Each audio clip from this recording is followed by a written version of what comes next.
पहाटेचे 4 वाजलेत. अजून गावाला जाग यायची बाकी आहे. पण माझा दिवस सुरू झालाय. ही काळी आई, माझी शेती, हीच माझी दुनिया आणि हेच माझं नशीब.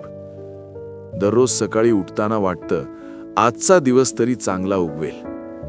पण आज मन खूप अस्वस्थ आहे. कानावर एक बातमी आली आहे. म्हणतात की भारत आणि अमेरिकेत एक मोठी ट्रेड डील होणार आहे. अजून काही ठरला नाहीये, अजून कागदावर सह्या झाल्या नाहीत, पण चर्चा जोरात आहे की या करारामध्ये शेतीचा विषय सुद्धा असू शकतो. मनात धस्स झालाय साहेब. नक्की काय चाललंय हे आम्हा गरिबांना कोण सांगणार? सरकार म्हणतंय की चर्चा चालू आहे, पण या चर्चेत शेतकरी आहे का? की आम्हाला अंधारात ठेवून आमचा सौदा केला जातोय? जर उद्या हा करार झाला आणि त्यात अमेरिकेच्या शेतीमालाला परवानगी मिळाली तर ती शक्यता सुद्धा माझ्या काळजाचा ठोका चुकवतीये. जरा विचार करा, जर अमेरिकेचा माल खरंच भारतात आला तर काय होईल? ती लढाई किती असमान असेल.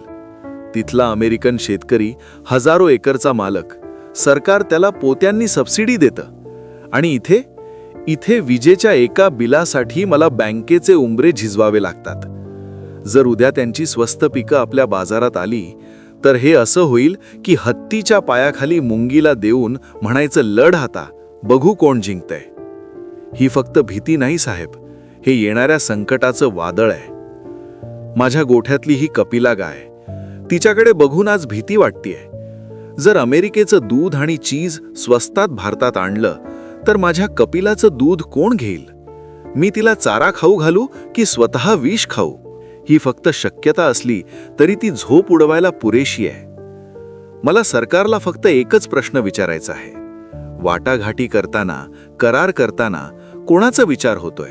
फक्त शेअर मार्केटचा की IT कंपन्यांचा? देशाची प्रगती म्हणजे नक्की काय? 4 शहरांमध्ये उंच इमारती उभ्या राहिल्या म्हणजे देश सुधारला का?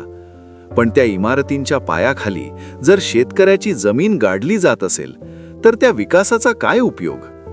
साहेब, अजून वेळ गेलेली नाही. करार करा, जगभर व्यापार करा, पण त्या कागदांवर सही करण्याआधी एकदा तरी या राबणाऱ्या हातांचा विचार करा. आम्हाला भीती वाटतेय की या मोठ्या साहेबांच्या गणितात आमचा वजाबाकीचा हिशोब तर नाही ना मांडला जात. तुम्ही आम्हाला देशाचा कणा म्हणता ना, मग विनंती आहे, त्या कण्यावर परदेशी ओझं इतकं नका टाकू की तो मोडूनच पडेल. अजूनही वेळ आहे. आमचा आवाज ऐका, आमचा आवाज ऐका.